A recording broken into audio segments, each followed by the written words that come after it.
যাক বাবা, এবার তাহলে বিধাতা আমার উপর দু চোখ তুলে তাকিয়েছে। এবার যে এত চাল কুমড়ো ধরবে ভাবতেও পারিনি। এবার ভালোই ভালোই ঝড় বৃষ্টির আগে জমি থেকে চাল কুমড়োগুলো তুলতে পারলেই বাঁচি। চাল কুমড়োগুলো এবার বিক্রি করে নতুন ঘর তুলবো, সাথে মোড়ল মশাইয়ের পাওনা টাকাগুলো শোধ করে দেব। আরে ওই তো বলতে না বলতেই দেখছি মোড়ল মশাই চলে এসেছেন। এই যে মদন, এখানে আছিস দেখছি। এবার তো দেখছি তোর জমিতে বেশ চাল কুমড়ো ধরেছে। সবাই যখন ধান চাষ করছে তখন তুই চাল কুমড়ো চাষ করে একেবারে বাম্পার ফলন ফলিয়েছিস। সবই আপনার দয়া মোড়ল মশাই। আপনি যদি সাহায্য না করতেন তাহলে তো আর এরকম সোনার ফসল ফলাতে পারতাম না। হ্যাঁ হ্যাঁ, হয়েছে। শোন, আর কদিন পরেই কিন্তু আমার পাওনা টাকা সুদে আসলে ফেরত দিতে হবে, সে কথা কি মনে আছে? আগে হ্যাঁ মোড়ল মশাই, সে কথা আমার ভালোই মনে আছে। আপনি কোনো চিন্তা করবেন না মোড়ল মশাই। দেখুন, এবার জমিতে অনেক চাল কুমড়ো চাষ করেছি।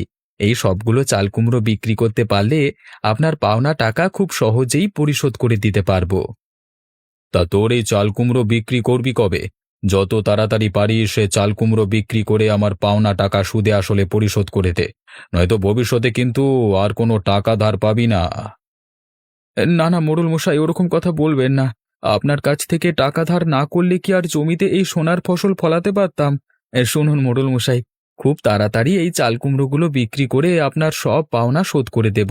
আপনি এই নিয়ে কোনো চিন্তা করবেন না। চিন্তা না করে কি আর উপায় আছে?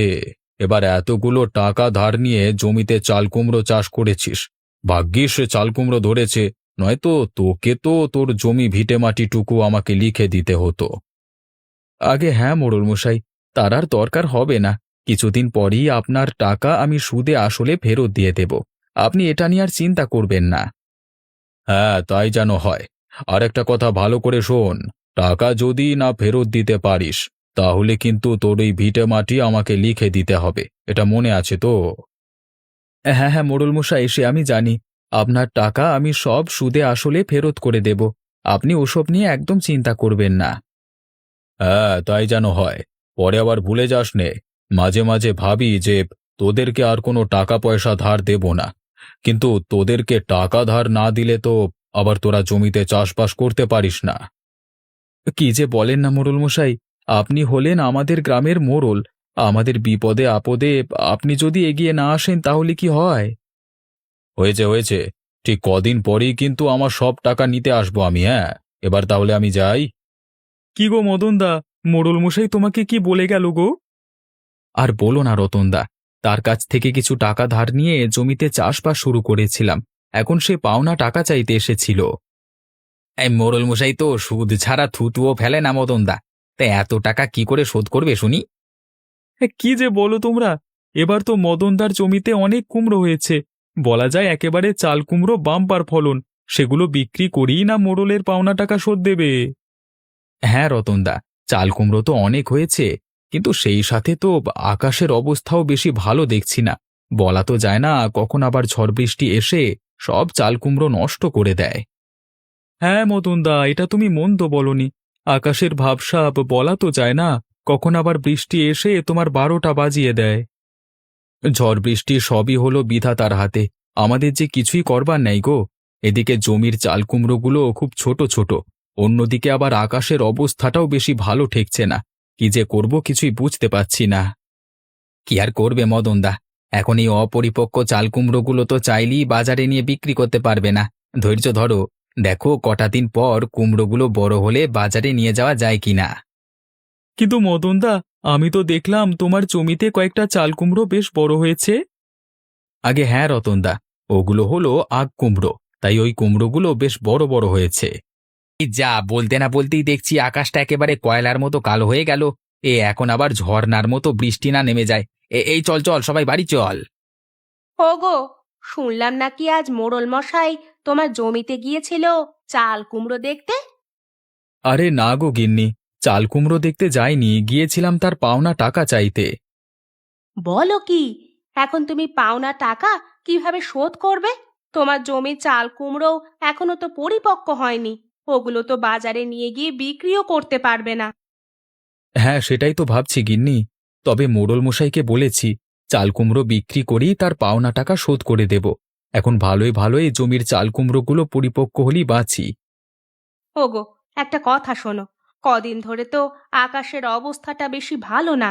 বলছিলাম কি, তুমি যদি জমিতে একটা ছাউনি দিয়ে ঢেকে দিতে, তাহলে কিন্তু কুমড়োগুলো বৃষ্টির জলে নষ্ট হতো না। এত বড় ছাউনি বানাতে যে কত টাকা লাগে গিন্নি, অত টাকা কি আমার কাছে আছে? তাহলে এখন কি করবে গো? এমনিতেই তো সংসারে খুব অভাব চলছে। কোনো মতে ভাত দুটো রান্না করতে পারি। কাল যে ভাত ছাড়া আর কি বা রান্না করব কে জানে। এদিকে যদি আবার জমির সব চাল কুমড়ো নষ্ট হয়ে যায়, তাহলে তো আমরা একেবারে পথে গিয়ে বসবো গো। ওরকম করে বলো না গিন্নি। চাল কুমড়োগুলো যে আমার স্বপ্ন, ওগুলো বিক্রি করে যে আমি মোড়ল মশাইয়ের পাওনা টাকা শোধ করব, সেই সাথে কিছু টাকা দিয়ে আমাদের এই ঘরটাও নতুন করে সারিয়ে তুলব। হ্যাঁ গো, তাই যেন হয়। এবার খাওয়ারটা শেষ করো। আচ্ছা গিন্নি, ঠিক আছে। হায় হায় হায় হায়, এ আমার কি সর্বনাশ হয়ে গেল রে! আমার পুরো স্বপ্ন যে একেবারে ধুলোয় মিশে গেল। রাতে বৃষ্টি এসে যে আমার জমির সবগুলো চাল কুমড়ো একেবারে নষ্ট করে দিল। হায় হায় হায় হায়, এখন আমি কি করে মোড়ল মশাইয়ের পাওনা টাকা শোধ করব? ওদিকে যে বউ বাচ্চা নিয়ে না খেয়ে মরতে হবে গো। হায় হায় হায় হায়, আমার সর্বনাশ হয়ে গেল গো। কেঁদো না গো মদন দা, কেঁদো না। কাঁদলে কি আর তোমার হারানো ফসল ফিরে আসবে? আসবে না, আসবে না। তাহলে শুধু শুধু কান্না করছো কেন? নিতাইদা, আমার সব শেষ হয়ে গেল গো। আমি যে একেবারে পথের ফকির হয়ে গেলাম। খুব কষ্ট করে মোড়লের থেকে টাকা ধার নিয়ে জমিতে চাল কুমড়ো চাষ করেছিলাম, কিন্তু ঝড় এসে যে আমার সব চাল কুমড়ো একেবারে তছনছ করে দিল।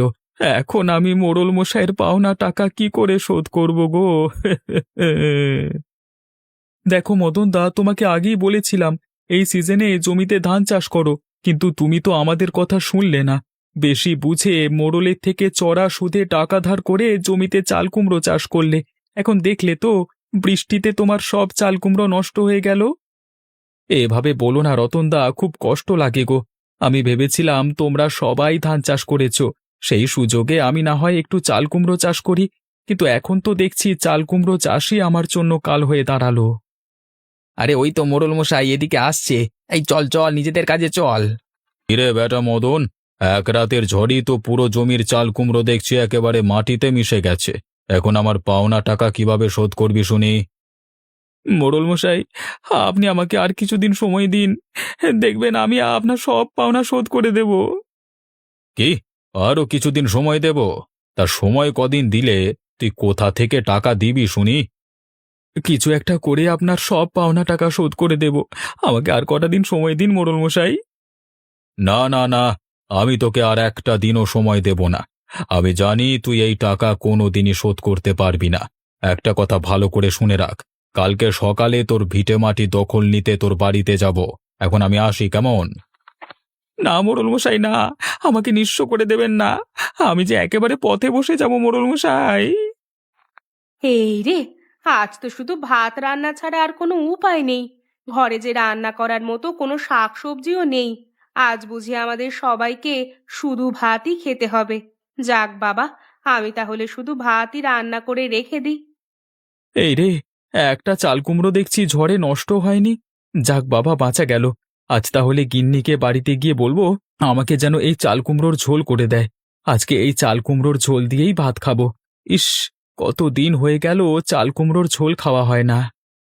তোমার জমিতে দেখছি একটা চাল কুমড়ো বেশ ভালোই আছে, তা এটা দিয়ে কি করবে শুনি?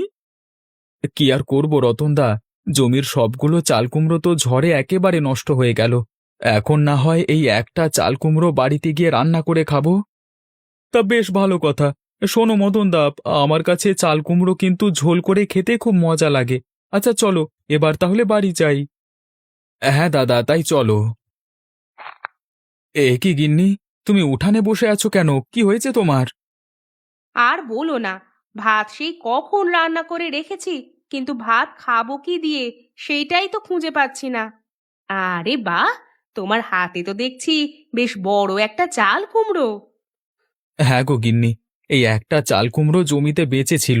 যাও গিন্নি, আজ এই চাল কুমড়োর ঝোল রান্না করো। আমার যে চাল কুমড়োর ঝোল খেতে খুব ইচ্ছে করছে। আচ্ছা ঠিক আছে, তুমি তাহলে হাত মুখ ধুয়ে ঘরে গিয়ে বসো।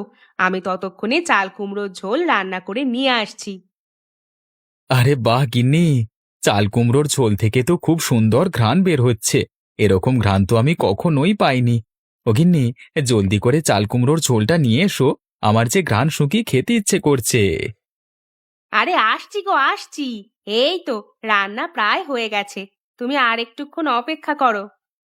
না গিন্নি, আমি আর এক মুহূর্ত অপেক্ষা করতে পারবো না, তুমি জলদি করে নিয়ে এসো। এই নাও তোমার চাল কুমড়োর ঝোল, খেয়ে দেখো কেমন হয়েছে। আরে বাহ গিন্নি, চাল কুমড়োর ঝোলটা তো খুব মজার হয়েছে। সত্যি করে বলছি গিন্নি, এরকম চাল কুমড়োর ঝোল আমি আমার জীবনেও কখনো খাইনি গো।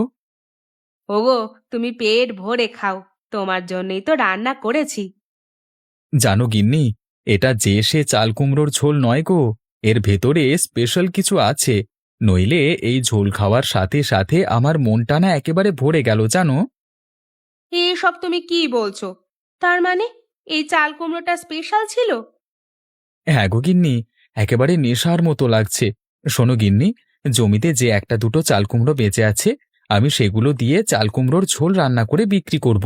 তুমি কি বলো? হ্যাঁ গো, তা তুমি মন্দ বলনি। জমিতে আবার চাষ করতে যে আরো কয়েক মাস সময় লাগবে, ততদিন তুমি তাহলে এই চাল কুমড়োর ঝোল বানিয়ে বিক্রি করো। শোনো গিন্নি, তুমি তাহলে কাল থেকে আমাকে চাল কুমড়োর ঝোল রান্না করে দেবে। আমি তা বাজারে নিয়ে বিক্রি করব। দেখবে, এভাবে চাল কুমড়োর ঝোল বিক্রি করলে আমরা খুব সহজেই মোড়ল মশাইয়ের সব টাকা সুদে আসলে ফেরত দিয়ে দিতে পারবো। কই রে বেটা মদন, জলদি করে বাইরে আয়। হয় আজকে আমাকে টাকা দে, নয়তো তোর জমিটা আমি আজই দখল করে নেব। আরে মোড়ল মশাই যে, আসুন আসুন, ভেতরে আসুন, ভেতরে এসে বসুন। তোকে কতগুলো ডাক দিলাম, এতক্ষণে তোর আসবার সময় হলো? আগে মোড়ল মশাই, আমি তো খাবার খাচ্ছিলাম, তাই শুনতে পাইনি। তা কি খাচ্ছিস এত? ঘ্রাণে তো পুরো বাড়ি ভরে গেছে। আর বলবেন না মোড়ল মশাই, জমিতে যে একটা চাল কুমড়ো ভালো ছিল, সেটা বাড়ি নিয়ে এসেছিলাম। আমার গিন্নি সেই চাল কুমড়োর ঝোল রান্না করেছে। আহা, চাল কুমড়োর ঝোল খেতে যে এত মজার হয় আগে জানতাম না। আপনি একটু খেয়ে দেখুন না মোড়ল মশাই। হ্যাঁ হ্যাঁ, দে তো মদন। যা সুন্দর চাল কুমড়োর ঝোলের ঘ্রাণ বেরোচ্ছে, না খেয়ে তো আর উপায় দেখছি না। হুম, আরে বাহ, চাল কুমড়োর ঝোলটা তো দারুণ হয়েছে মদন। এরকম চাল কুমড়োর ঝোল যে আমি আমার জীবনেও কোনোদিন খাইনি। যা মদন, তোর পাওনা টাকা তুই আরো কয়েক মাস পর শোধ করিস। সেই সাথে তোকে আমি আরো টাকা ধার দেব, যাতে তুই এরকম চাল কুমড়ো আরো বেশি করে চাষ করতে পারিস। ঠিক আছে মোড়ল মশাই, আপনি যা বলবেন।